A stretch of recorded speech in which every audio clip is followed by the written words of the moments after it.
Luis. Okay, you're doing a matchbook too, and I love your illustration style. I love how playful you were with the typography. So, um, let me go through this and take a good look at the package itself. Okay, so you're going to give them a card. Is this a card or the back of the matchbox? Okay, so a sticker label, strict side, all right. Okay, so that is the interior of the matchbook itself. I guess I'm a little confused with this presentation. Let me read what you have to say. I didn't really explain here what I'm looking at. I guess I was confused by these options. So are these postcards you're going to leave as well? So this is, I love this illustration and your typography.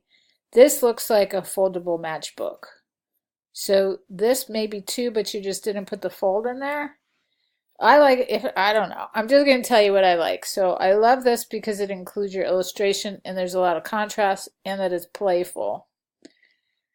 This is okay. To me as a digital artist, I know honestly that it doesn't take a lot of effort to make something like that. So from my perspective, I'd be happy with the matchboxes, but I might not be super impressed by that portrait.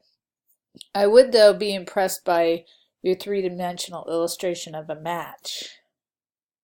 This I find interesting as well. I like that you put yourself on fire and that it's a very intense gaze. Seeing your face like that might make me want to interview you.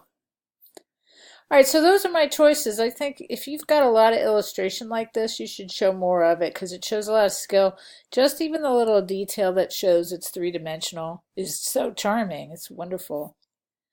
All right, so just tell me a little bit more about it. I think you're going along a great path.